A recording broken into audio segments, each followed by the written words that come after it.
of this community, Abah Usep, who couldn't be with us today because he's out of town. And also we have 3 of the staff, Abah Usep's staff who helps him in the running of this community. Bisa diulang lagi, Eki? Yang paling Api Jakar. Api Jakar. Api Jakar staf Abah Usep. Kegiatan ritual untuk di Kasepuhan. So Api Jakar is the one who helps Abah Usep in ritual activities in the community. And yang kedua? Yang kedua, Jaruderis. Jaruderis adalah pagar kolot untuk menjaga keamanan keseluruhan yang ada di pusat. And the second one is Jaroderis, whose title is pagar kolot, and pagar means fence, so his job is basically to maintain security in the community. Okay, thank you. Dan yang terakhir? Kakek adalah staf yang mempersiapkan setiap ada di Kasepuh. And the last one is kakek, and kakek is the one who prepares these kinds of events in the Kasepuhan or in this village.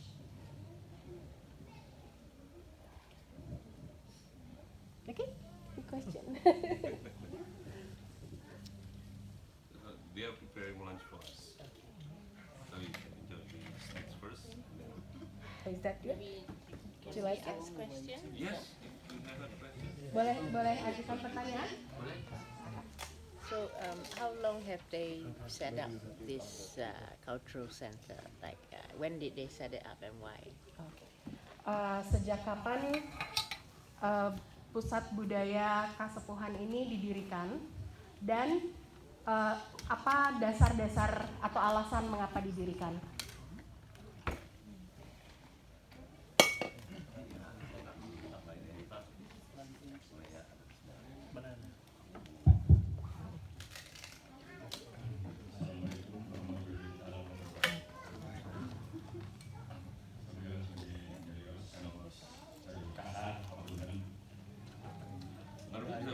Nanti saya terjemahkan. Oke. Ya, silakan. Mulai ada Kasepuhan Cisungsang udah berapa ratus tahun dari mulai sampai sekarang. Turun-turun dari dulu ke kakek, ke bapak ke abah, sekarang abah. Kurang lebih kalau dihitung 700 tahun. Ada Cisungsang. Sekarang menjadi Oh, tapi ngerti. Nanti ya. Ya. Oke, siap. Mungkin saya terjemahin dulu ya. Boleh. So basically the community itself and its culture has been around for at least 700 years.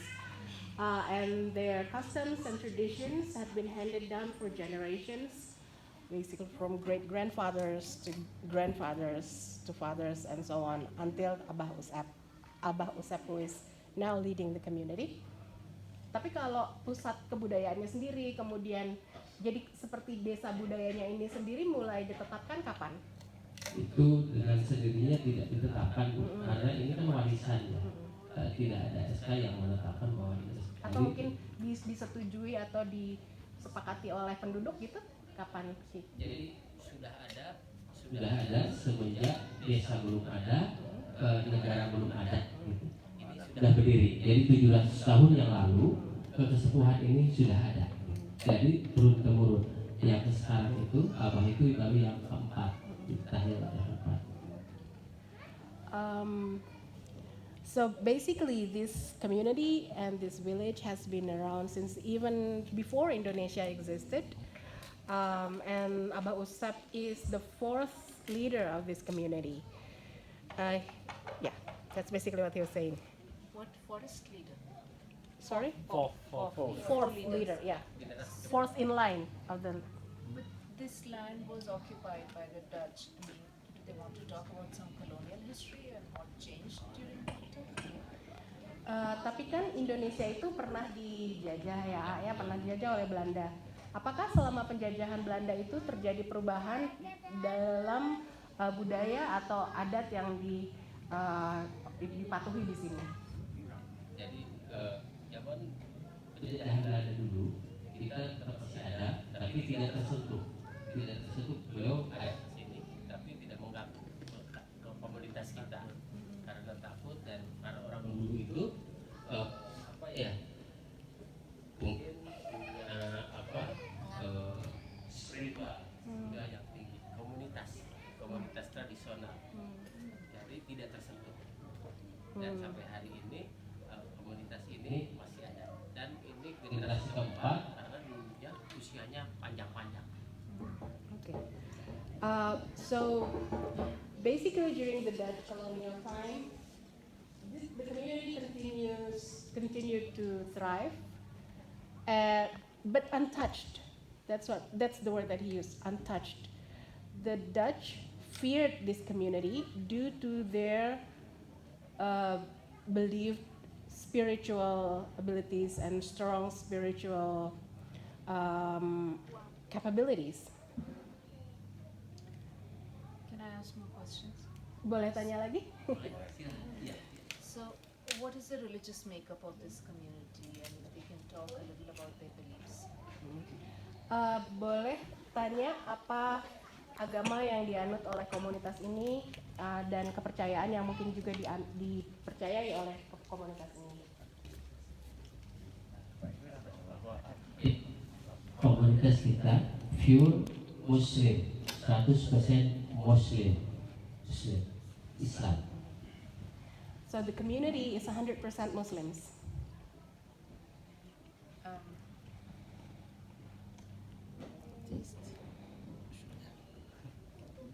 Are there? So there are different kinds of Muslims, right? Different way of praying, beliefs, not really praying. Do they distinguish themselves in any way as Muslims? Tapi kan and even other than that. Tapi kita kan tahu juga bahwa di dalam Islam pun ada berbagai aliran ya. Ada aliran Sunni, ada aliran Syiah, dan ada aliran lain-lainnya. Kalau masyarakat di sini itu mengidentifikasi Islamnya itu Islam yang mana, alirannya yang mana. Let me add a little more. And their traditional beliefs that the Dutch feared, I'd like to know what those were. Dan How have they continued? Dan kami juga ingin tahu tentang tadi yang dijelaskan mengenai spiritualisme yang sempat ditakuti oleh Belanda itu. Apa sih kepercayaan asli yang ada di tanah Cisungsang ini? Kepercayaan asli sudah tentu itu kita kepada Tuhan Yang Maha Esa itu, dan di lain sisi itu kami punya ritual tersendiri gitu, kepercayaan kami gitu. Tapi kami tetap agama kami Islam murni, sunnah wal jamaah agamanya. So they believe in one Almighty God, but they also have their own rituals. In addition to the Muslim rituals, they identify as Ahlus Sunnah wal Jamaah Muslims. You can explain that, Lynn. Yeah. And could you give us more details when you say they also have their own rituals? So what are those rituals? Some example. Mungkin bisa diberikan beberapa contoh dari ritual-ritualnya tadi.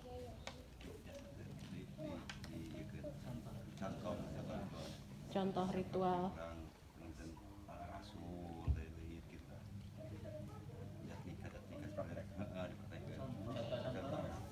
Misalkan gini, saya contohkan satu. Apabila pada komunitas ini kemarin baru selesai kita jalankan namanya jatnika ya, jatnika pamit. Jadi sebelum kita mengambil padi dari sawah, kemarin itu ada ritual dulu seperti itu. Jadi berkumpul bersama masyarakat, rendangan itu tanda syukur kepada Tuhan Yang Maha Esa untuk bahwa besok itu akan panen. Izin untuk panen. Pakai ritual dulu. Okay. So for example, when they are about to harvest the rice, they have a gathering and a feast to ask for the deities permission to harvest from their rice fields. And is this deity Allah or all the spirits? Dan all the yang animals? dimintai izin karena akan panen itu apakah Allah atau mungkin ada figur-figur lain atau kepercayaan lain mungkin? Jadi kita pada prinsipnya ke leluhur kita meminta orang tua untuk izin dan pusatnya ke Allah Subhanahu wa Ta'ala. So basically we were asking the permission to our ancestors and to God. Can they name any of the deities that they still worship? Mungkin ada seperti tokoh legenda atau apa gitu yang mungkin masih dipercayai atau bukan disembah ya, tapi mungkin dipercayai gitu. Ada kuburan aroma yang memang leluhur kita yang pertama itu. Dan itu masih diziarahi dan apa ya? Sebelum acara kemarin itu kami harus jarak dulu ke sana. Okay. They didn't exactly have deities as such, but they do have tombs of their ancestors. And before activities like harvests, the head of the rituals would have to visit those tombs to sort of ask for the ancestors' permission. Are they Sunni Muslims? Are they Sunni? Ahlus Sunnah wal Jamaah are Sunni Muslims. Could they tell us a little bit more about their relationship with the land, with nature, with the animals, and basically with the animals, the plants, and the environment around them, and do these beliefs in a way blend together with Islam? Kami ingin tahu bagaimana cara masyarakat Cisungsang ini melihat hubungan antara manusia dengan alam, manusia dengan tumbuhan, manusia dengan binatang atau hewan, dan apakah cara masyarakat Cisungsang ini melihat hubungannya dengan alam ini sesuai atau selaras dengan Islam. Jadi memang kalau kita yang lebih oleh leluhur kita memang diajarkan yang pertama adalah adab atau etika terhadap sesama makhluk hidup dan juga alam. Lebih ke situ. Jadi kalau misalkan mau apa-apa, orang tua kita mengajarkan dulu misalnya apa kita mau ke hutan atau mau ke apa pasti harus cerita dulu orang tua, dan kalau ada kegiatan harus cerita fisik ke ancestor. Okay. So we were taught by our ancestors to have a sort of ethics in our dealing with nature. So the ethics, for example, when we are going to harvest, we have to ask for permission to our ancestors. We have to visit their tombs to ask for their permission. That's part of the ethics that we have to do before we engage in certain activities. I noticed the tiger at the entry, and I'm wondering if the tiger is one of your ancestors, and if you have ancestors who are both human and non-human. Tadi kami melihat ada sosok patung harimau ya di atas gerbang itu. Jadi kami ingin tahu apakah itu merupakan simbol dari leluhur juga, dan apakah masyarakat di sini menganggap bahwa dulu leluhurnya itu ada yang manusia dan ada yang bukan manusia, atau seperti apa? Untuk patung harimau itu, karena memang leluhur kami mewasiatkan untuk menjaga lingkungan, jadi lebih ke simbol untuk pelindungan alam. Jadi lebih ke situ, selain untuk melindungi manusianya, alamnya, dan juga perekonomian. So the statue of the tiger, because we are our ancestors have us with a message to protect and defend the earth and the environment. guardianship of nature, the symbol of our guardianship of the people, and the symbol of our guardianship of our economy.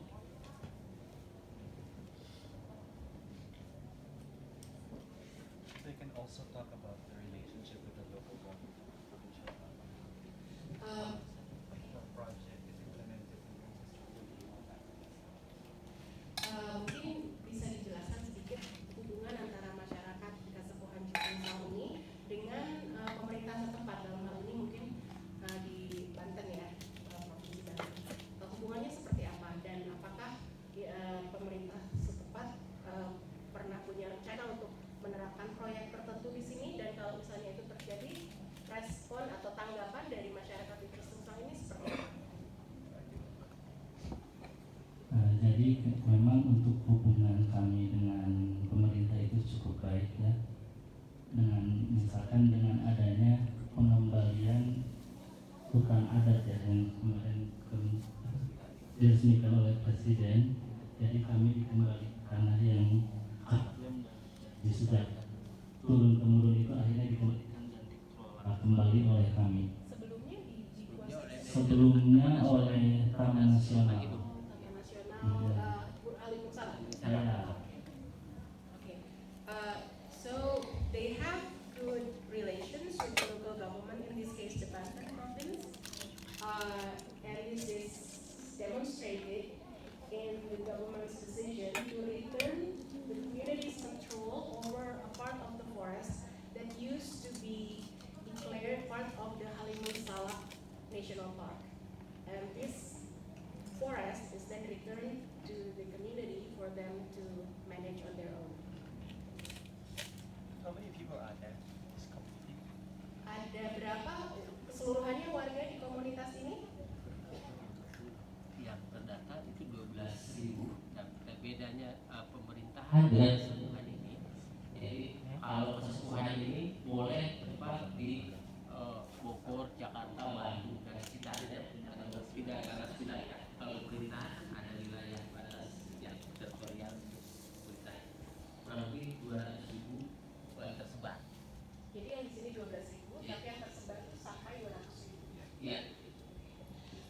So those who actually live in this community, in this village, are 12,000, around 12,000. But because this is cultural land, they don't exactly abide by the geographic boundaries that are now governing cities around the area. So they also have like diaspora of members of Kasepuhan Cisungsang's community, and they number around 200,000. Is the village have there's customer laws or some court if someone penalty? Is there some court? Apakah di masyarakat Kasepuhan Cisungsang ini ada adat yang seperti hukum gitu? Jadi kalau misalnya ada pelanggaran akan ada hukuman.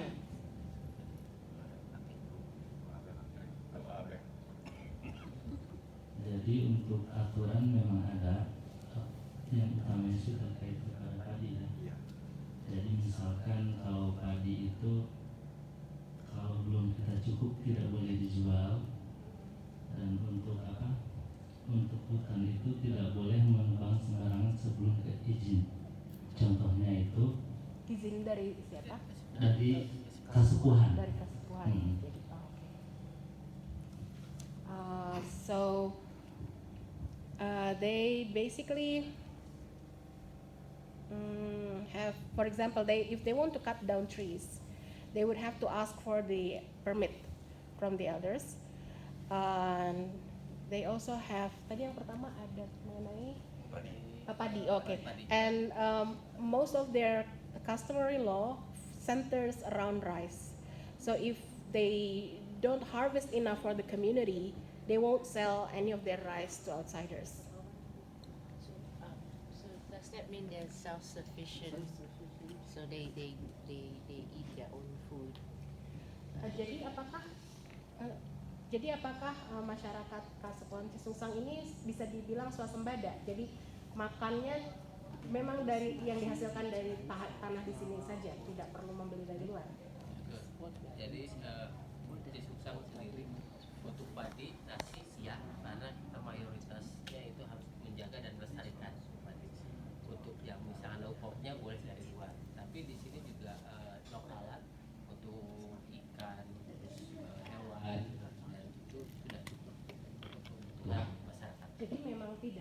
mendatangkan makanan atau mendatangkan mendatangkan iya, tapi untuk nasi kita tidak, berarti untuk nasinya tidak, untuk lauknya itu apa?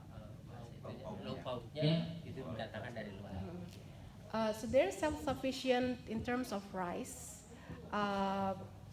and they also have fisheries here, and they also farm animals. I thought maybe chickens or something like that, but they also buy other kinds of food from outsiders. But for rice, they're self-sufficient.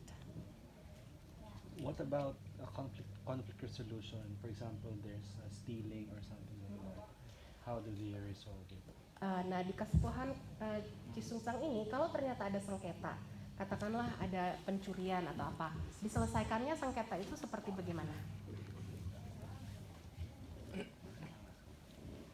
Jadi memang kalau misalkan ada tindakan yang misalkan masuk melanggar hukum ya, jadi kalau di Kasepuhan ini mereka biasanya akan mengaku sendiri karena efeknya mungkin dari spiritual atau apa biasanya akan timbul dampak ke dirinya, nanti sakit. Kalau misalkan nanti kalau sudah sakit nanti bakal datang ke ketua adat, nanti dia mengaku biasanya sembuh. So usually when someone does something terrible, any kinds of crime, they usually would confess it to the elders because of some sort of spiritual or maybe psychological consequences that would happen to them if they hide their misdeed. So they would be sick, they would fall ill. And if they go to the elders and confess their crime, they would somehow be healed. Okay, and traditional marriages, how do they conduct it? And is it recognized by the state, their traditional marriage, not the Islamic one, the traditional ones? Kalau pernikahan di masyarakat Kasepuhan Cisungsang ini, itu apakah sudah diakui oleh negara? Pernikahan di sini? Jadi di sini untuk pernikahan itu agama Muslim dan didatangkan ke desa ya. Nah, dari desa nanti di sini ada ada amil kesepuhannya, ada amil yang dari KUA dari negara. Jadi otomatis tercatat. So they have their own amil. So their amil is the one who's dealing with religious affairs, including marriages. So they have their own amil, and this amil coordinates with the village amil, who is part of the local government administration. So every marriages that are conducted in this village is automatically registered with the government. Have you had conflicts?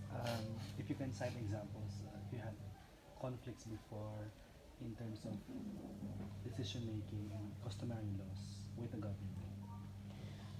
Mungkin bisa diceritakan kalau pernah terjadi sengketa atau konflik dalam pengambilan keputusan antara masyarakat Cisungsang dengan pemerintah setempat.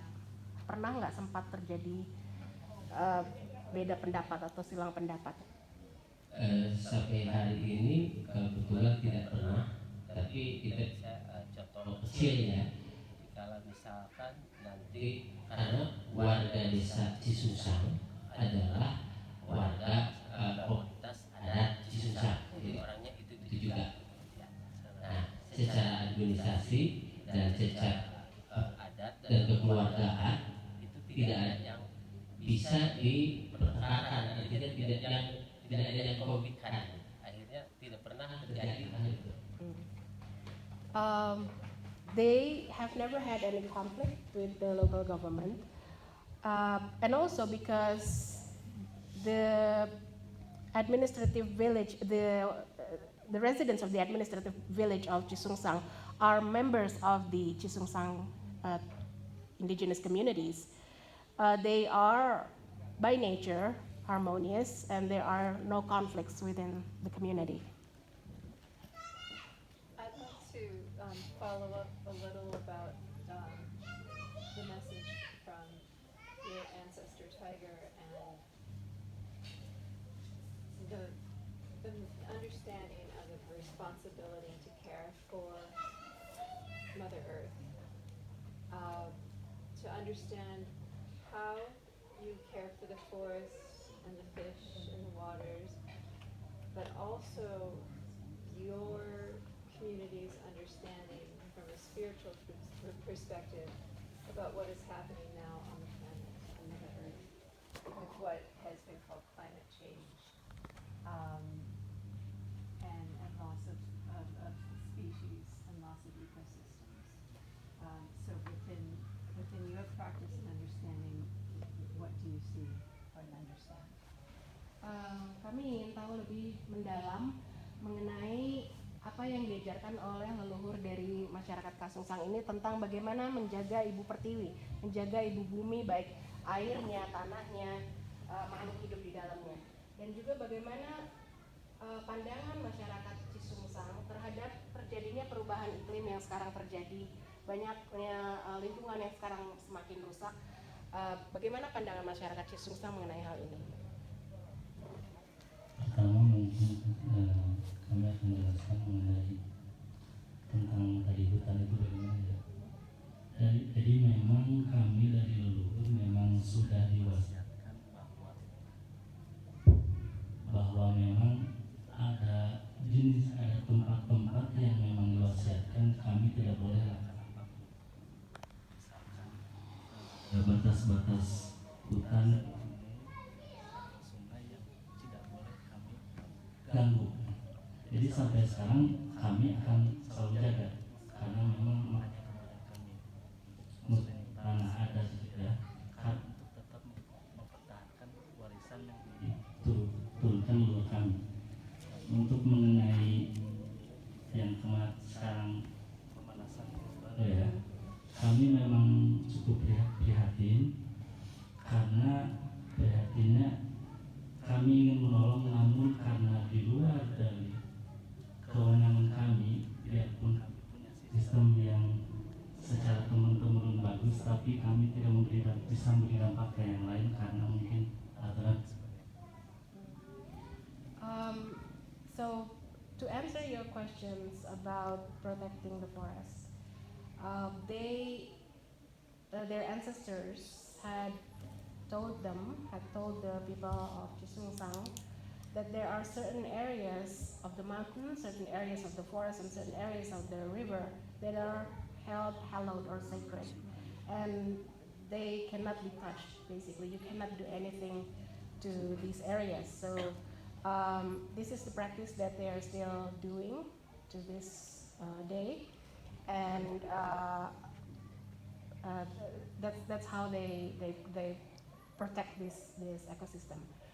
And about climate change, and particularly global warming, they do feel concerned about it, but mainly because it's beyond them to help give solution for it, because they have a very good system that they have learned from their ancestors, but they cannot teach it to the outside world.